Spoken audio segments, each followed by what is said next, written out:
everyone, and welcome to the Podcast by Army podcast, where we talk about BTS, Army, fandom, and research.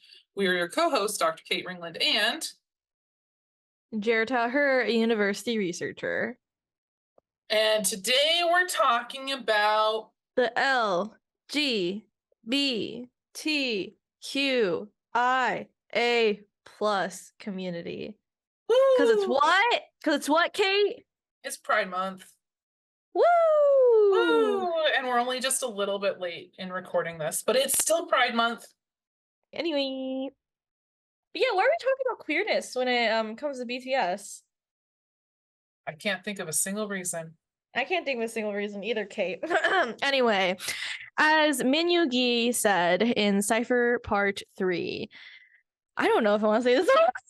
He basically says he will send someone to Hong Kong. If you don't know what that means, look it up. Whether they are a man or a woman. Woo! It's getting warm in here. Getting warm in here. A man or a woman. Man and woman. Let's just make that very clear. Man and woman. Yeah, so I think sometimes in life, people are gay like how Megan Thee Stallion is gay.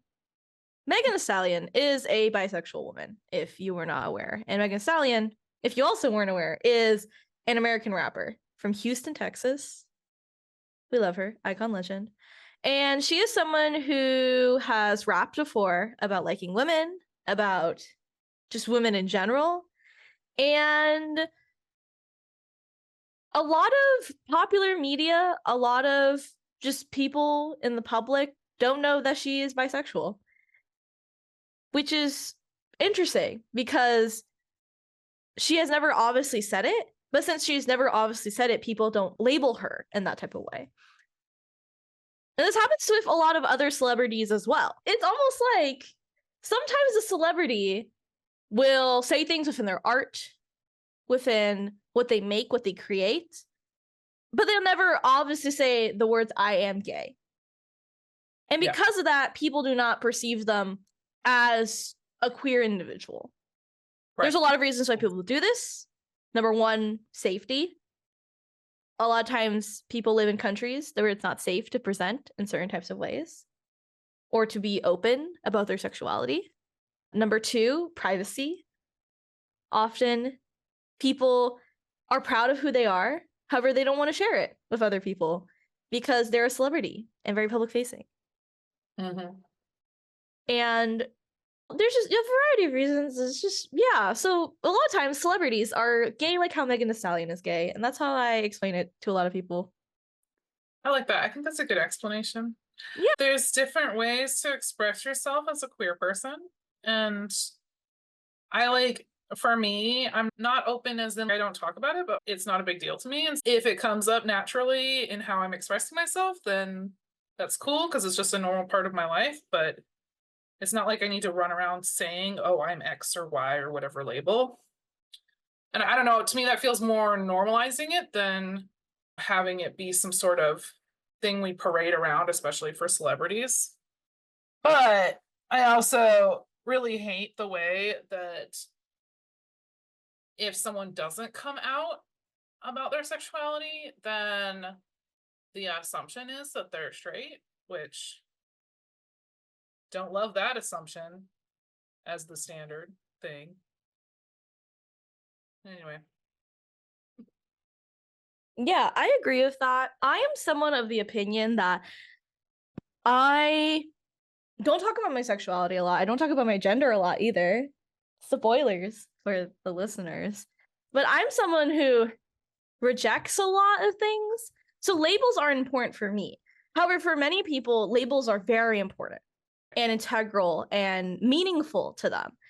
And people should be able to live their lives however they want. That's just how it should be. Shocking. How dare you? I know. How dare I say that? How dare I say that, right? So when it comes to BTS and queerness, BTS have queer themes in their work. That is just a fact. That is there. It is there, right? Super hard to deny that. Exactly. BTS have worn queer clothing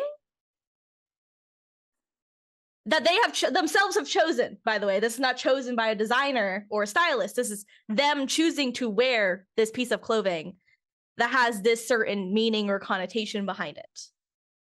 Yes. And BTS as individuals choose to present their gender in different types of ways. Within their bodies of work, have queer themes and queerness in there. And a lot of people will be like, oh, you're looking too much into it. It's not actually there. You're just looking for it. But here's the thing. With any piece of art, you can have queer analysis of that art. Yeah. And it is not wrong to do a queer analysis. It's like how people do feminist analyses of movies. Right. Of books, of TV shows. You can do queer analyses of a variety of pieces of art. Yes. Okay. And when it comes to BTS's music and what they present to the world, that can be looked with a queer analysis. Yes. So it is not wrong to do that. What is wrong to do is to assume that the absence of something means something else. So when Kate and I talk about BTS and queerness today, we're not saying that BTS themselves are queer. We're saying that there are queer readings within BTS's music and art, and also ways that the queer community itself interacts with BTS. Yeah. And that is what we're discussing today. Anyway, you want to go into how Yoongi wanted gender-neutral BT21 characters? You want to talk about that, Kate? Yeah, it's one of my favorite stories of all the millions of favorite stories I have about Yoongi. Anyway, no, but it's just in one of their videos. I think it's episode 9. Unclear from this YouTube video that I randomly pulled up. But anyways, the making of BT21. They're discussing different aspects of the characters and what they want, how they want the characters portrayed. And Yoongi brings up that he thinks the character should be gender neutral. And because I think they had been joking about the characters being like their sons or something. Anyway, so he brings up that they should be gender neutral, and that kind of took off, and they all agreed that was a great idea. So that is why the BT21 characters, beloved by many, are actually gender neutral characters. And I think that there's just something fundamentally inclusive about that in a way that's it's subtle. It's a thing that a normal person off the street wouldn't look at a cartoon character and go, oh yeah, that's a gender neutral cartoon character. But like as a fandom, this is something we all talk about. And it's actually, as an aside, been a great way to talk about it with my kids in terms of what pronouns are, because we can talk about the BT21 characters. Anyway, it's been a really great Pride Month here because my son is finally to the point where he's really getting into it and wants to read all the literature and learn all the history. And anyway, it's been really fun.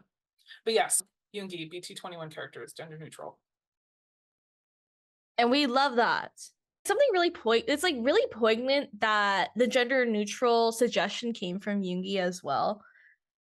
As someone who has so much queerness within his art and like his music, just suggesting that. A lot of times people don't, often when people are creating characters or engaged with the design process, they don't think about gender neutralness as an option sometimes. Right. We live in a cisgender heteronormative society. Yeah. Yeah. I think that there's like a bigger picture, like this was a fundamentally impressive move on their part because this is a broader thing with media, right? When you're making different kinds of media stories, video games has this problem an awful lot where, all the characters fall into these very normative buckets. And anytime a character strays outside those buckets, there tends to be something wrong with that character, or it tends to be used as their villain arc, or it's used as like the flaw they have to overcome. And so it's just really refreshing to see someone who's now made cartoon characters of this magnitude. Like this is they're big character. You can go and find them all over the place. It's a big deal, I think, personally. Yeah, I do agree with like the BT21 characters being gender neutral is a big deal because often when it comes to like actually creating toy products, sorry, I was supposed to be a marketing major in a past life, but here I am. When it comes to making toy products, often toy products aren't seen gender neutrally. They're seen more as if within the gender binaries. So like you make a boy toy or you make a girl toy and that's it. Choosing to create characters that will go on to become toys and like home items and different products and choosing to make them gender neutral is very much outside of the bounds of what people would typically think when creating a toy line or some type of product. So it just goes to show how that inclusive mindset is like deeply embedded within BTS and it presents in a lot of different ways in the things they interact with. And it's very meaningful as well. Like people being able to see themselves within the characters, like especially a lot of queer armies, is something maybe the members weren't thinking of, but a lot of armies do see themselves within the characters as being gender neutral as well. And Kate talked about it too, about like using the characters to teach her kids about gender. So even though there might not have been the big, oh, we're going to make them gender neutral and it's going to do all these great things, it's more like just, oh, they're gender neutral. And now, oh, look, all these great things have come from that. And I feel like that's very in the MO of BTS in general, of them just doing things that feel right to them and then it having all these ramifications and cascading effects. And I think that's maybe probably part of the reason why I get so mad when people are like, oh, BTS isn't political or BTS whatever. And it's no, look, they're doing these things that have these ripple effects and have these impacts all over the community. And they're big enough and global enough that it's impacting quite a lot of people in various ways. And this is just one of the ways that they're cementing and expressing those values. Yeah, definitely. And in addition to just like the BT21 characters, BTS themselves wear clothing that present They queerness. do wear clothing. So people will talk about this often. Yoongi's gay shoes. Yes. So Iconic. Yoongi, he wore these LGBT pride themed Vans. I believe it was like a paparazzi photo. So It was like he was going, they were going to a pop-ups, one of their pop-up stores or a pop-up store, like before hours or after hours or whatever. And it was literally just like some fan site photo or video of him going just from the van to the door of the pop-up. And he was wearing those shoes. So it was like not even like he was intentionally wearing these to get photographed. He was just wearing these shoes and he happened to get photographed. yeah. And I think that's really important to understand with the intentionality of it. So him wearing those, oh, okay. There's a lot of arguments about these gay shoes. Who knew? Who knew? By the way, we're just gonna call them gay shoes. It's gay shoes. Okay, we're calling it that. There's a lot of arguments about, oh, like a stylist put it on him. Like a stylist put it on him. He didn't choose to wear gay shoes. So I don't know why you guys are trying to insinuate anything of him wearing gay shoes. And it's okay. Why did a stylist put him in gay shoes? Processing.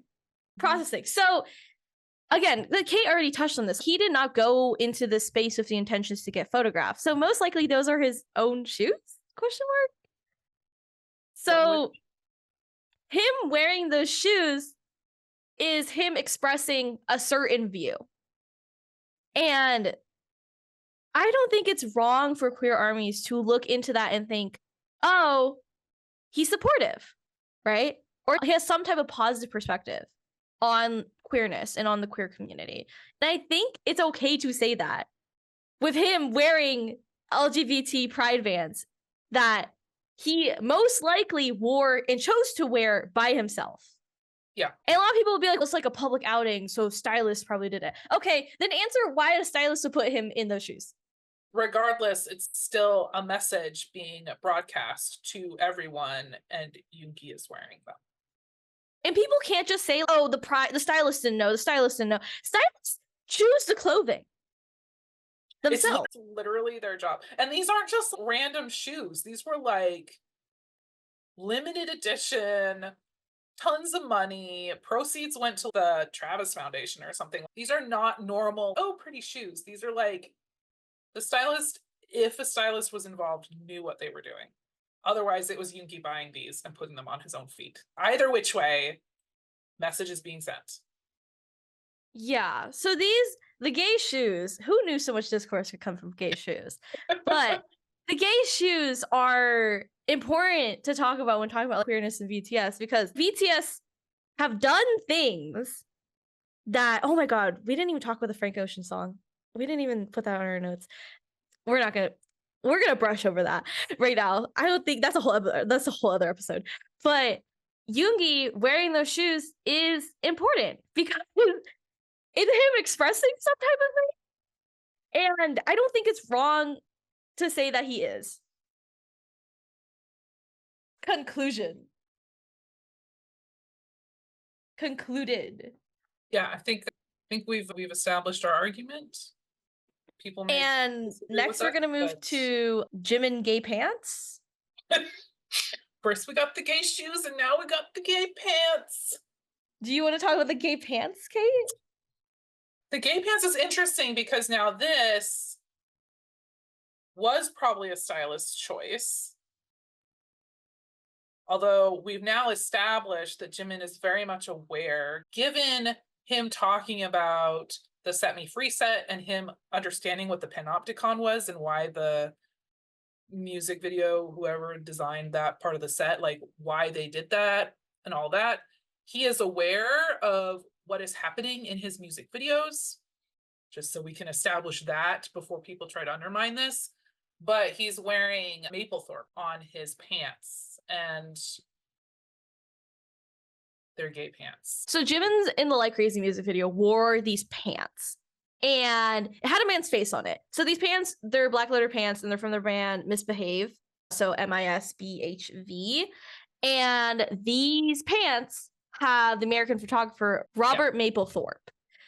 And this is specifically important because Robert Mapplethorpe took photographs of the queer community. If you want to look up Robert Mapplethorpe's photography, all of it's black and white photography, by the way. It's like a stylistic choice. But a lot of the photography features gay men. And specifically, gay men from the BDSM subculture. Yeah. He's quite iconic. He is quite iconic. And Jimin has him on his pants. Literally on his thigh. It's front and center in the music video. It's right there. Very prominently. Yeah. So, with what Kate said about how Jimin was very aware of what was happening in his music video. And of course, he gets to give input and feedback on the music video because he's the artist. This is BTS. It's not like I do not subscribe to they just sign off on whatever their team says and they just go with it. They are very involved in their art. And I think that there is no way you can argue to me that he was forced or tricked or just didn't care that he had a whole gay man on his thigh. Like, you can't do that to me. So, especially Jimin, because Jimin is one of the members that's super intentional with his clothing. Yeah. Okay, all the members are. Let's clarify that. But Jimin specifically uses his clothing to express his gender very prominently. And it's very integral to who he is just as a person. Him wearing pants with a famous queer photographer on it means something. Yeah. Even if people are trying to say you're thinking too much about it, you're looking too much into it, it means something. Yeah. And what that means to many armies is expression of acceptance and celebration of queer art as well. Yeah. Because there's a lot of queer art that exists that a lot of people don't know about. It's like really prominent that so many people get to learn about Mapplethorpe's photography through the Like Crazy music video. Yeah. And Is there like a reason why Jimin do it? Is that an expression of something about him in particular? I don't know. But what goes to show is that those pants open the doorway to queer art and to queerness. And that says something. Yeah. I will say, to keep in theme here, that the whole panopticon thing was also extensively written about and analyzed by Foucault. That's who made the panopticon famous in modern discourse. And Foucault was also quite gay. And a lot of Foucault's theories were around sexual identity and the power dynamics in society and the ostracization and kind of the making the gay man seem crazy, that kind of the institutionalization, the queer person, the conflation between queerness and madness. Anyway, so as an aside, I think there's like a whole, we could probably spend a whole episode just unpacking the kind of the through line of queerness in that kind of those set of music videos. Those music videos are very queer. Like, just the concept, I'm sorry, Kate, just the concept of Set Me Free Part 2. Yeah. What is he being set free from? Like, crazy? Him and the woman? Yeah. Stand looking at each other? With all the bisexual lighting. With all the bisexual lighting. And all the gender things going on. All the gender things going on. The Jimin's Face album is so soaked in queerness, and not like what Kate was talking about with Ko as well. There's queer theology behind it as well. Yeah. Not even just like the visuals, it's also like the theming of the actual album and the music videos of the album that are inherently queer. Yeah. And we're not even done with the clothing team. Yeah, I'm just saying, we got here from a pair of pants. So anybody that wants to come at me and be like, there's no such thing as gay pants, just go back the last 20 minutes of this conversation. We don't even have gay pants right now. We have just clothes. Just gay clothes. Of course, we had to talk about the person wearing the queerest clothing in all of BTS. Jungkook, wearing gender neutral clothing. By the way, he purposely he chooses to wear gender neutral clothing. Him wearing gender neutral clothing, I have a whole thesis I could write about this. Jungkook wearing gender neutral clothing from gender neutral brands has influenced Bay Area Asian man fashion to now be more gender neutral than it ever has been. I could write a whole thesis, Kate, actually. Sounds like you're ready for your PhD, huh? Yeah. Why are these Bay Area Asian men wearing big baggy Uniqlo shirts? Because Jungkook from BTS popularized it. Exactly. We can make timelines, Kate. We can make timelines. Okay.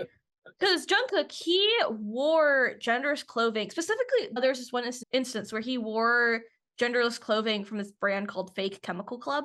The Fake Chemical Club clothing that Jungkook worn is like the iconic Jungkook looks, right? So that's like him singing in the Hybe office for hours doing karaoke.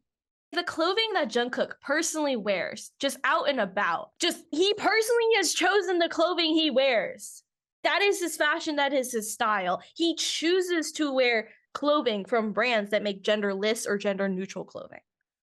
He has chosen to wear that. He has bought that with his own money and chosen to wear it.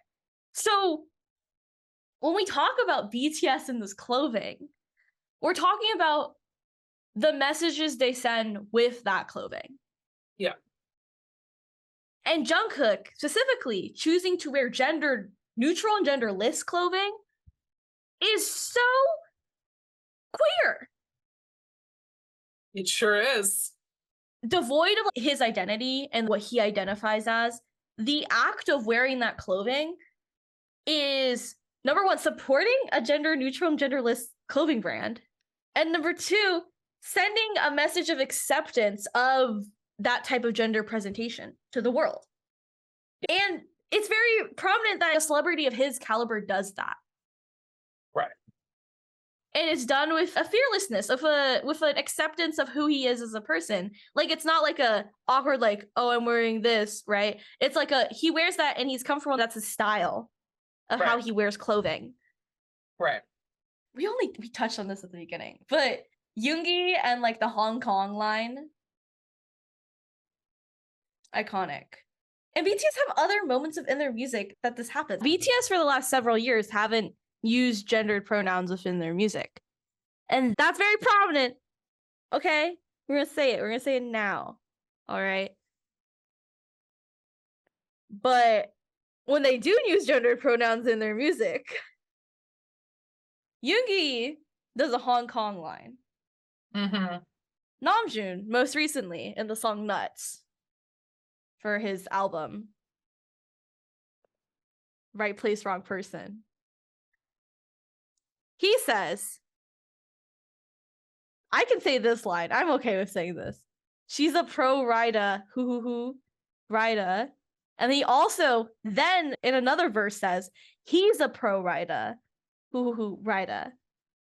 Both a man and a woman. Man and woman. It's happening. Man and woman. Okay. We're gonna say that once again. Man and woman. He and she. Here's the thing. Music can be interpreted in multiple ways. Through a queer lens, the use of multiple pronouns does insinuate the writer can be a man or a woman. Thusly so. Queerness within the song of Nuts. And Nuts itself is themed around like a breakup song, a song around like a complicated romantic relationship. The romantic undertones in the song Nuts itself are present within the entirety of it. So having a song seeped in a romantic theme, or the theme of a romantic relationship, and using both pronouns. Are we following, team? Are we following? I hope so. I'm following. We're following. There is something to be said there about the presentation of queerness within the song and within the lyrics itself. Yes. Concluded. And this is basically, we're going to move on to other stuff now in this conversation, but I think that it would be very easy for us to have several episodes just unpacking and looking at BTS's art through a queer lens. It would be so easy to do that. Just looking at their art, there's such a rich body of work with so many queer themes for us to work with that I think, again, we could fill several episodes with that. But that's a future us problem. We will have to move on from this topic specifically of like the specific explicit ways BTS have been queer in their art and their presentation. But as we conclude that conversation, we're going to now have a conversation about BTS's queerness and why people reject the idea of BTS's queerness within their art or within just themselves as people. Why? Let's think about that. Why would people not like queer people? That's an excellent question, actually. Yeah. We can delve right into it. Yeah. The concept of cis-het normativity. Woo! Talk about big words. Big words. Let's break it down. Cis-het. Cis refers to cisgender. Mm-hmm. A cisgender person is someone who is born with a certain gender socialized onto them. Often people will do the example, she's born a girl and she identifies as a girl. Yeah. A transgender individual would be someone who is born with the intention to be socialized as a woman or a girl, but then instead identifies as a boy, right? Born a girl, identifies as a boy. That's what the cis part refers to. Het refers to heterosexual. A heterosexual individual is someone of one gender who is attracted to the opposite gender. So that means a homosexual person is someone who is attracted to the same gender. That would be someone that we would refer to as gay or sapphic. With that conversation, let's break it down now, team. Cis-het normativity, okay? That is the normalization or the forced normalization of cisgender and heterosexual as quote unquote normal. Right. The default, if you will. The default, if you will. Many cultures around the world don't subscribe to cishet normativity, but because of colonization that brought religion and culture that has cishet normativity ingrained in it, many of our cultures around the world now subscribe to cishet normativity. If you live in the Western sphere, you most likely live in a world of cishet normativity, where being cisgender and heterosexual is seen as the normal, as the default. But people don't exist like that. People exist in a variety of ways, in a diverse amount of ways. There's people who are transgender, yet identify as straight. There's people who are cisgender, yet identify as gay. The world is not cishet, right? The world is not only one way. The people of the world are presenting in multiple ways. It's almost like there's a diverse spectrum of ways one can present and live in the world. We're saying some controversial stuff in this episode. Ooh. We are. Ooh. And here's the thing. With any suggestion of BTS and queerness, there will be resistance from people who are subscribed to cishet normativity. Yeah. Why do we assume BTS are straight? Why do we assume BTS are cisgender? Why do we assume that they're cishet in any capacity? Because cishet normativity has trained us as individuals to see those two things as the default. In that if we think anything outside of that, then that is wrong, or that is straying from what is quote unquote normal. It's only been a few years. I don't know, time is meaningless to me now. But just a few years ago, in basically any social context in the West, pronouns were assumed. Unless someone specifically told you they wanted to be called something different, pronouns were assumed, at least in my circles and where I operate. That's no longer the case. Now we ask people before assuming what their pronouns are. Yeah, and just in like the past 10 years, the way that we have shifted the culture around gender and sexuality is really important to talk about, because I got to grow up during a time where I would go to a class and my teacher would ask students what their pronouns were. That would have been so confusing to us in school 20 years ago. Yeah, that not on anyone's radar in like the grand scheme of society. Yeah, and I also now get to run research meetings where I force everyone. No, I don't force. But I get to now run research meetings where people share their pronouns voluntarily. And these are people of all different backgrounds, by the way. These are like computer science people, tech bros who don't particularly care about many things in their life, which is valid because they're focused on the tech and coding and like that. And I'm like, you do you, my guy. But they share their pronouns during our research meetings. They go, hi, my name's Timothy. My pronouns are he, him. I'm a CS major. Like, it's become so normalized within our culture that even individuals who may have put up resistance to that, or individuals who may not particularly care about that, still participate in it. And with the shifting culture and with shifting things like that, BTS are very much a part of that. Because why do we assume cishet is a default, and why is there any default to begin with? Excellent questions. Excellent questions. I very much challenge you, listener. You, listener, who's listening to this right now. I challenge you to break out of cishet normativity, to see the world as diverse and beautiful as it is. Be free, be liberated, be so liberated in the way you think about gender and sexuality. Because this is a little too controversial. It's a little too controversial. Because cishet normativity is a form of colonization. It's a form of colonization. That's actually not that controversial, I don't think. I feel like it's directly tied to things like white supremacy. Say it. It definitely is. It definitely is. So to reject it is a radical act. Yeah. And I encourage you to reject it and to explore and think about gender and sexuality drastically different from how you may think about it right now. See, this is why we read literature on different topics, and this is why we read and are educated and share knowledge with each other. Yes. Interesting. Ridiculous. Yeah, that's also ridiculous. We're going to touch on this, and we touch on this. This is the most nuanced conversation that we will try to have with this topic. This is all just disclaimers as we move into this topic, okay? Deep breaths. Yes. Shipping is inherent to fandom culture. It exists everywhere in fandom culture, everywhere you go. Not even just with BTS or K-pop or anything like that, or celebrities.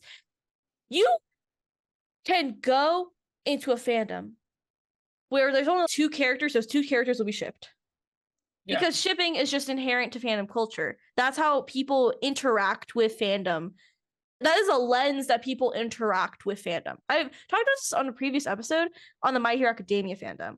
Yeah. How one half of the fandom sees the entirety of My Hero Academia through a shipping lens. And they ship things because they see it through that shipping lens. All they see is like the relationships and the connections through shipping. They do not see My Hero Academia in a different lens. Now that's out of the way, let's have a conversation about how BTS and shipping is a little different within ARMY. To clarify a couple things. Number 1, shipping BTS members is real person fiction, is real person shipping. The discourse around real person fiction, I'll shorten it. The acronym is RPF. That's what I'll refer to it from now on. RPF. The discourse around RPF is long and it's extensive and many years long. There's a lot of literature, a lot of literature. There's people, academics, who argue through literature with each other about this topic. This is a very extensive topic. We cannot cover this entire topic in 10 minutes of this podcast that we're going to talk about it right now. Right. But within shipping, inherently within shipping, there is queerness in there. Yeah. Yeah. Do you want to talk about how ARMY ships, Kate? Yeah, so it's interesting because I feel like there's different kind of spheres of ARMY, like different subsets of ARMY that kind of do shipping in different ways. So I think as a newbie, like baby ARMY, especially for people who haven't been in other fandoms, coming in as a baby ARMY, a lot of times you're told to steer clear of the shippers. And in this instance, people are referring to the subset of ARMY that kind of real life ship the members together. So they're like looking for clues in real life videos, and like probably everybody who's been on YouTube and looking up BTS content have seen like the evidence videos that shippers will compile. Look at this shot, and they'll slow-mo it, and they'll put the red circles around where they're touching fingers or whatever it is, like circle. They're like, look at their face, they're looking at each other, whatever it is, looking for evidence of their ship is real. So that there's a subset of folks who do shipping in that regard, which it's still fictional because obviously it's still them putting together a fiction, but to them and that community, it has a very different vibe than the other subset of ARMY that do shipping. That's more like what in fanfic, where people will write fiction about BTS and their different ships and stuff. And I feel like those 2 types of communities get conflated a lot, especially in kind of the public discourse about shipping. But one is considered way less palatable or appropriate or acceptable than the other. But neither, I think there's a whole group of Puritan ARMY that don't agree to any of it. And that's like a whole nother, we can unpack that, I guess. Yeah. Like real person fiction, I could write a whole thesis about this. I've literally had the whole thesis in my head. You know how there's separation of church and state? Mm-hmm. There needs to be a separation of fandom and celebrity when it comes to real person fiction. Because when people ship, real people, there needs to be separations. Right. The celebrities themselves, and this happens in a lot of like celebrity training. I know this because I watch interviews, but in a lot of celebrity training now, celebrities are told explicitly to not read fan fiction or look at fan art or engage with their fandom in a non like space that like is intended to have them interact, Right. because it's dangerous for their mental health. Right. Because when fandoms are creating fictional content around a celebrity, they're not intending for the celebrity to see that. And when people do that, it's a vehicle for them to express other things. It is not truly the intention to express it to the celebrity themselves, right? So this is going to be an example of like real stuff that happens, right? So people write BDSM fan fiction of the BTS members. Right. But does that necessarily mean that they want to be watching the BTS members do that, or that they want to do that with the BTS members themselves? No, because it's like they're playing with the fiction. Yeah. It's them expressing different things within that fanfic that does not want the celebrity themselves included in that. Right. So often people will talk about the characterization of BTS members in fanfiction.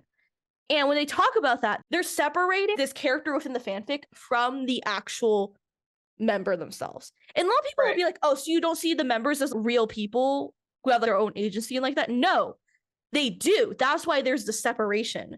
But why we do it this way. And I think to speak to that, I think that's why the other subset, the one where I'm like, oh, they're like treating this like it's a real thing. I think that's where it gets a little sketch, because you see this a lot with the Maknae line, right? Where you've got your like Taekook shippers and your whatever. And then so Taekook shippers, for example, will also sometimes inherently be like Jim and aunties, right? Because they're seeing as him getting in between their ship. And that spills over into real life because they don't have that separation in the same way. They'll trend tags, they'll get actually mad at the real member for these things. And so we've lost the fiction there, like the blurring, the lines get really blurred there. And so that I think that's what people see when they think shippers.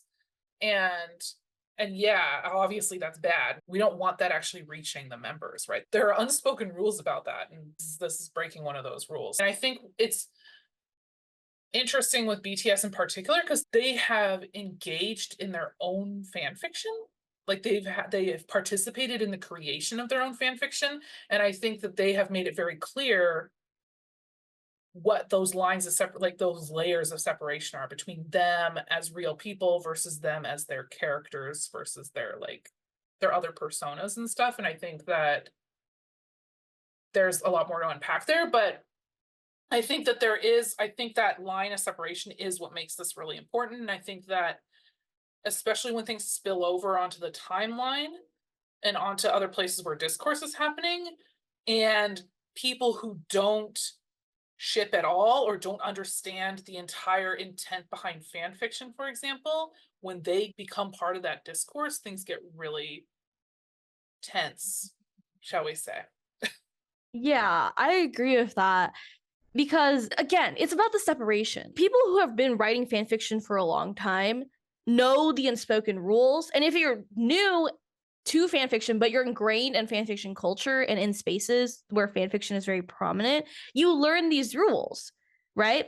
Because someone who's been writing fan fiction for like 10 years, they don't want the celebrity to see it. That's like inherent within the culture. That's why whenever I see those interviews with celebrities where it's, oh, we're going to read this fan fiction online we randomly found to the celebrity of the sexual thing that's happening. And I'm just like, that celebrity, exactly, it's a nightmare. That celebrity was never intended to see that because it was not for that celebrity. Right. It never was. Correct. A lot of fan fiction, a lot of fan works are about self-fulfillment. Yeah. It's not about the celebrity. Yeah. And the divorcing of that idea is where we run into problems. Especially with these more extreme shippers. I'm going to call them what they're supposed to be called within fanfiction language. Tin hatters. Yes, thank you. Thank you. Tin I knew hatter. there was a word for it, but we don't use that word in ARMY. And so I'm sorry. Long before I was an ARMY, I used to be someone else. We can all say that, but you have a very especially astute background in fandoms, particularly. So, Ooh. Yeah, but before Tin Hatters refers to people who ship celebrities or real people, and they truly believe that their ship is real. Okay, I'm gonna say very clearly right now, I do not believe any of the BTS members are dating each other because I have that separation in my head of who they are as people and of the fictional things that I might engage with. Those are things that are completely separated. So BTS is real people. I have no interest in learning about their dating lives, in like knowing who they're dating and what they're doing there, because that is their personal life. And as a fan to celebrity relationship, I don't care. But in the fictional world, it's possible. And people are able to engage within fiction multiple things, right? That's why sometimes I talk about this on the timeline sometimes about like, you shouldn't be afraid of your own mind because you should be able to engage with all the thoughts you want to within your mind in order to explore and to learn about yourself and to engage with your own identity, right? Because sometimes people might write fan fiction. Let's just do an example, right? Write fan fiction of the two members, right? But they use that as a vehicle to explore their own sexuality and who they are as people. There's a lot of transgender BTS fanfiction out there. And a lot of those fanfics are explorations of gender.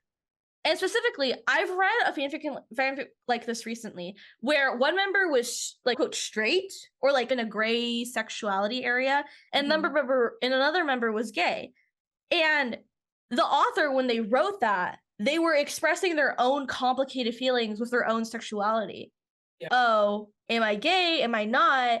But that fanfic was the expression of the author's feeling. It was not a projection of those feelings onto the celebrity. Are we clear, team? Are we clear? We are so clear. I'm clear. I don't know where the audience is at, but hopefully they're clear. Yeah. And to loop this back around to queerness as well, there's a lot of armies who aren't okay with queer fanfiction of shipping the members with each other or shipping the members with other men, but are okay with fanfiction that's self-insert fanfiction. Yes. Yes. I have so many feelings about that. Do you want to unpack those? I don't know. Yeah, I think there is something quite homophobic about that because let's be real, the people we're talking about identify as women. So I'm just putting that there. When we're talking about this kind of self-insert situation, it is often a very this normative relationship that's being described. 99% of self-insert fanfic is in that category. And I don't think there's anything inherently bad about that kind of fiction, but I do think that there are.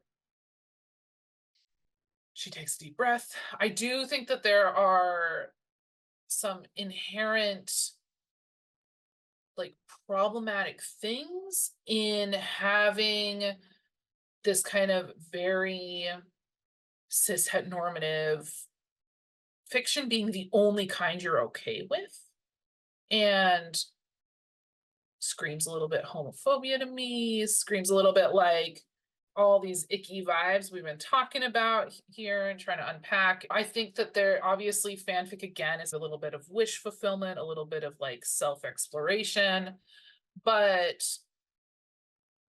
I think that especially people who are going to be openly toxic about these things on the timeline, that's where things get a little bit anti-queer and they get a little bit like, I don't know. There's just a lot of ick factor going on here that I feel when I see these conversations, and it certainly tends to steer towards exclusion of other communities. Yeah, within the BTS fanfiction community, there is a clear distinction between people who write self-insert fanfiction and people who write fanfiction where it's the BTS members being shipped with each other.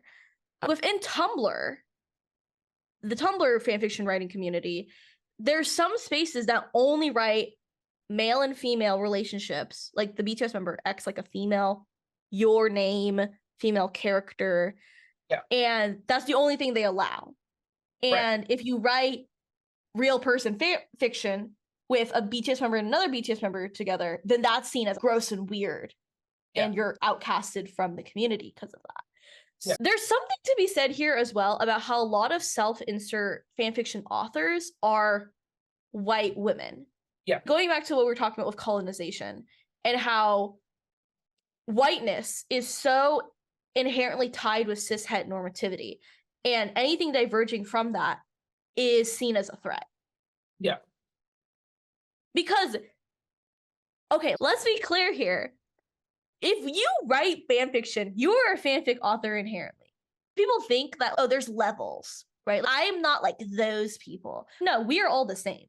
We're all in the same bucket. When people think of fanfic author, they're all going to put us in the same bucket. Okay. The people who write gay NSFW content of those 2 Star Trek guys, those people define the rest of us. We're all defined by those people. So you cannot diverge or separate your identity from those people.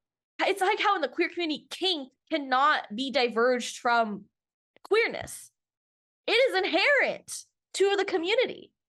When fanfic authors try to separate themselves from, especially the BTS fanfic authors who write your name self-insert fanfiction, try to separate themselves from the fanfic authors who write BTS x BTS member fanfiction, there's a lot of homophobia going on, hatred for the divergence away from cishet normativity.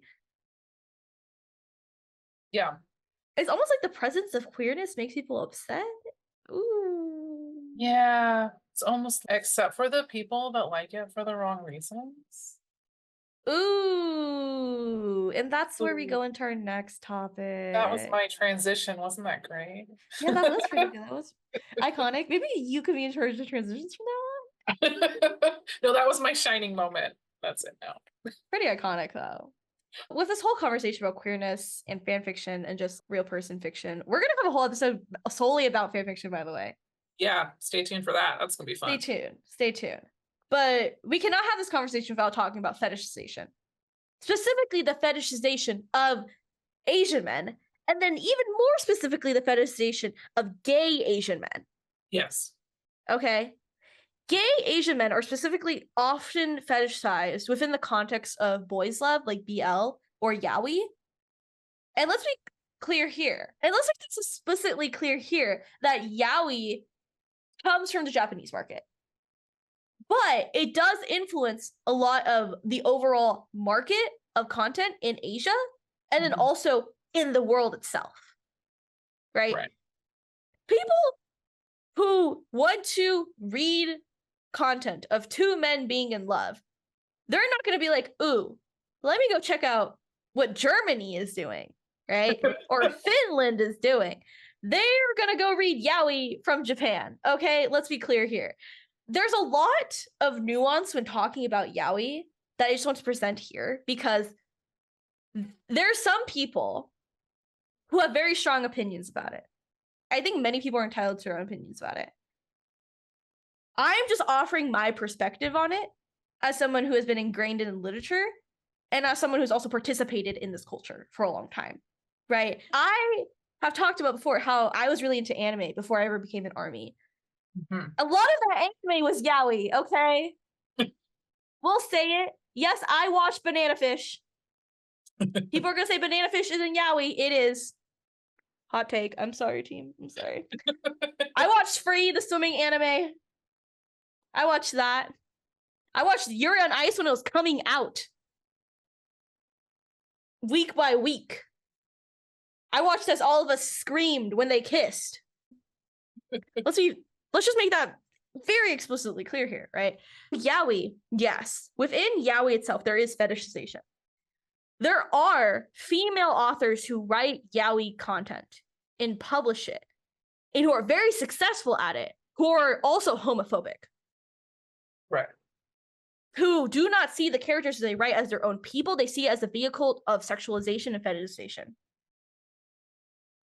Yet, simultaneously, there are also authors who write yaoi as an expression of queerness.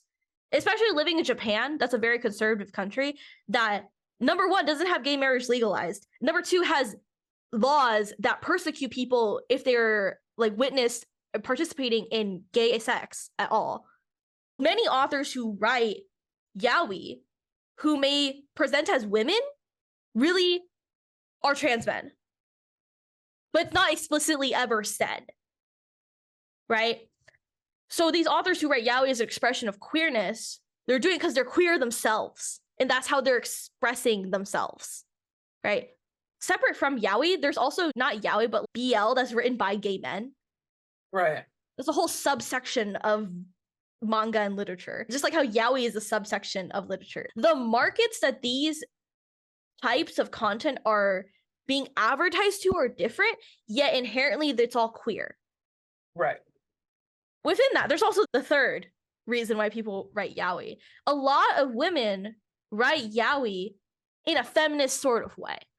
Right. Because many women do not get the freedom as women within Japan to express themselves, like sexually, how they want. So they use yaoi as a vehicle to do that.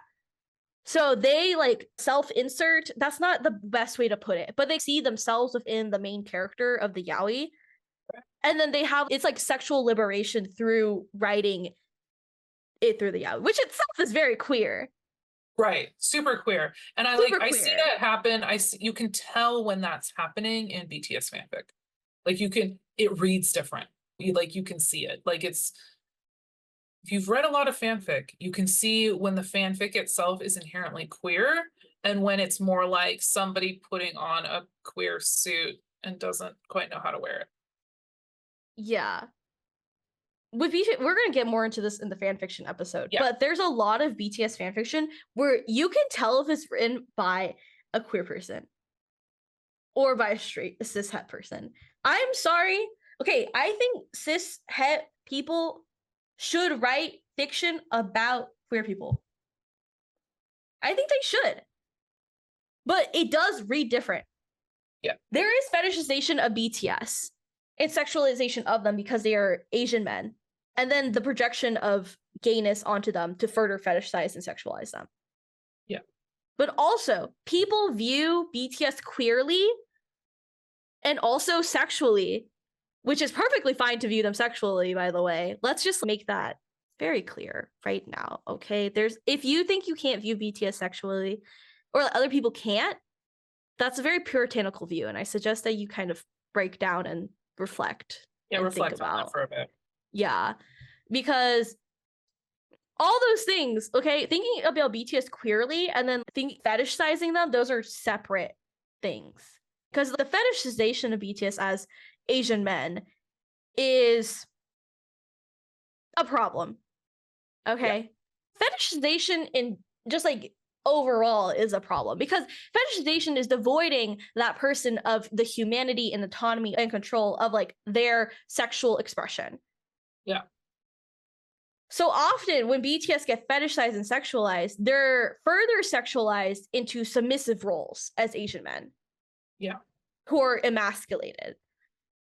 And the presence of the fetishization that happens towards BTS, that is not an erasure or discounture of the people who see queerness in BTS, because queerness does not equal fetishization.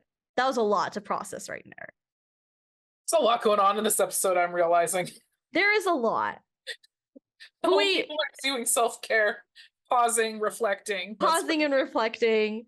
We're doing a lot of reflecting as we're talking about this and working through it. Fetishization of BTS is acknowledged and condemned, and fixing the problem of fetishization is a problem of recognizing the individual and giving them back their autonomy and humanity. Yeah. Because there's like this conversation a lot about like, fixing fetishization or getting rid of fetishization, but fetishization inherently is an issue of humanity. People fetishize because they don't see like the certain group of people they're fetishizing as people. So we have this fetishization conversation, we acknowledge it, but often cishet normativity sees people seeing queerness in BTS or sees queerness in BTS as fetishization, which is the problem. Yeah. Because queerness itself is not inherently sexual, and if it is sexual, being sexual is not a bad thing. Right. And cishet normativity, puritanical purity culture tries to teach people that queerness is fetishization, is sexualization inherently, and only that, in order to criminalize queerness and also to remove queerness from society, from life, from culture. And fighting against that, this whole episode is us explaining things as explicitly, clearly as we can. And even then, there's going to be a lot of people who listen to this episode who aren't going to understand fundamentally what Kate and I are talking about or trying to express. Because this is a very complicated and multifaceted issue. It's very complicated, but like also not that complicated. You know what I mean? Yeah. At the end of the day, it's one of those things where it's like, I think it's like a lot of cultural things. If you don't understand, it's okay to ask questions and learn. But I think if you are feeling deeply uncomfortable by queerness or queerness being reflected on BTS or any of these conversations, then I think that's a moment for you to reflect on, like, why does that make you uncomfortable? Yeah. And also, we touched on this a little bit earlier about like kink, right? Yeah. So kink is a way of sexual expression. Okay, inherently. And kink, there's a lot of discourse around kink and kink coming, like being present at like pride events, right? So a lot of times, like San Francisco Pride, you'll see images of people with collars on or leashes on, and all of that is inherently belongs to kink, right? But kink as a community is also closely tied with the queer community. Right. Very close relations, close development together. We had a whole conversation about Mapplethorpe and how he took pictures of the gay BDSM community. And kink is so inherent to the community, and it should be included within the community and present at Pride. Because a lot of times people don't think about this when it comes to larger queer issues. This happens a lot with people like my age. I don't see this as much in older queer individuals, but there's a lot of discourse around like, oh, like kink doesn't belong at Pride. It's supposed to be a family-friendly event. It's supposed to be like safe and sanitized. And then there'll be a bank at Pride with a float. Really, you should be throwing bricks at the Pride float for the bank instead of the freaking kink people who are just hanging out, living their life, right? People are the people who are within the circle of people within the queer community who will be first oppressed when given the chance by puritanical people. And when those people are oppressed, those puritanical people who hate all of you, by the way, they don't just hate just the kink people that you also hate. They hate all of you. They will use the opportunity to then oppress all of you. So in order to be intersectional and to expand one's own activism, you must expand it to include people you may not 100% be comfortable with, right? This also goes into conversation about like Blackness, right? And including Black people often in movements. There's a lot of times where I see my white ally who are within activist spaces and they get uncomfortable when Black people start being very outspoken. Or like the stereotype of like angry Black woman or angry Black man. And they get like quote unquote scared because of that, right? You get the fragile white woman. Yeah. Where it's like, why are you yelling? Why are you so angry? It's so ridiculous. These people are actively being oppressed all the time. There's a reason they're angry. So in that same vein of thinking, your activism has to be super inclusive of all these groups of people because the system will take any opportunity to oppress all of you. So having solidarity across multiple groups is so powerful in the face of the system. Yeah. That is why kink belongs at Pride. That's my argument. Some people are. Some people are not going to like that opinion. There's a lot of people who don't like that opinion because they think that there's a whole people don't like that. We might. It's okay. I'm going to say it. I'm going to say it. And in conclusion, protecting kink and then protecting queer people who present sexually and present their sexualness openly, then protects the entire LGBTQ plus community. Yeah. It's like we must protect our most vulnerable in order to protect all of us. Oh wow, that can also apply to like disability too. It's weird. Almost like all of these fights are intersectional. It overlaps. It's almost exactly like what we've been saying about Palestinian army this whole time, for months. This whole time. Huh. Do you think there's a connection there? I think so. I really do, maybe. It's almost like we must protect Palestinian armies, even though Palestinian armies, okay, sometimes people nitpick Palestinian army arguments. Right now there's a conversation around like BTS and why aren't BTS speaking up? And Palestinian armies are mad that BTS aren't speaking up because other K-pop idols have spoken up. Have talked about boycotting, talk about divestment, talk about Palestine. Yeah. And now a lot of Palestinian armies are angry at BTS because it's like, oh, BTS, why aren't you speaking up? All these other people spoken up. Can you please speak up? Because you're someone I love and I care about, and I want you to speak up and care about me because I care about you. And then a lot of Zionist armies and Zionist compliant armies are like, why are you hating on BTS? Why are you harassing them with these things? When really we should be in solidarity with Palestinians and their anger and their upset. Yeah. Because even though I'm someone who feels like I'm not going to be super duper mad at BTS because I don't feel that same type of anger. But a lot of Palestinian armies feel anger towards BTS for not speaking out.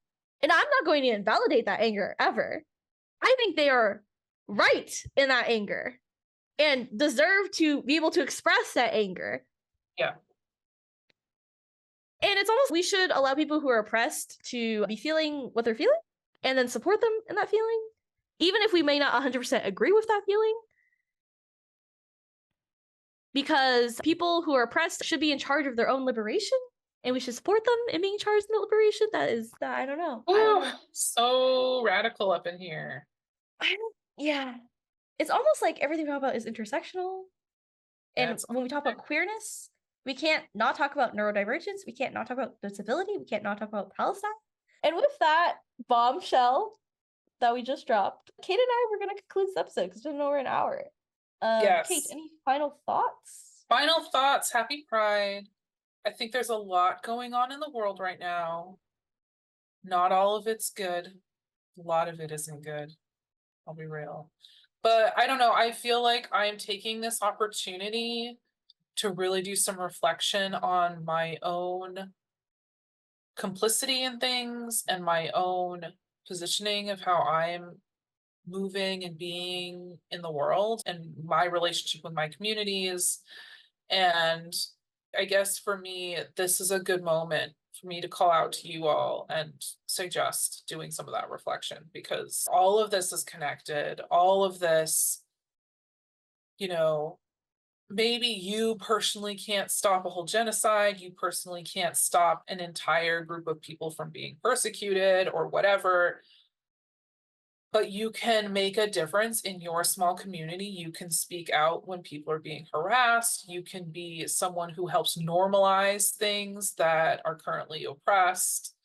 I feel like this is a moment where we really need solidarity, and we need solidarity across the different oppressed communities, and we need reflection, and we need people to start standing up, because otherwise I shudder to think what the world will look like. I don't want to imagine that, because I really think people can stand up and start fighting back, and I think we need to. Happy Pride. Pride is also a protest. Go. Pride is a protest. The first Pride was a protest. Right. Yes. Stonewall, iconic. That's just Western gay history, but also gay history from across the world as well. There's gay liberation happening everywhere. Just in Kenya, one of the biggest movies was a sapphic movie that kept on trying to get censored, but it went through and people love it.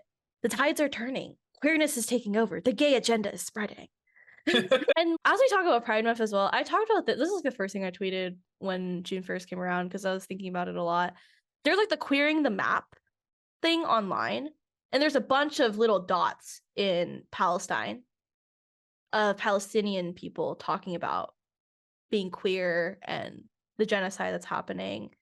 And I was trying to be positive, like happy Pride Month, but also we do have like our queer family that are now gone, who have been killed by Israel, who have been starved in an intentional starvation by Israel.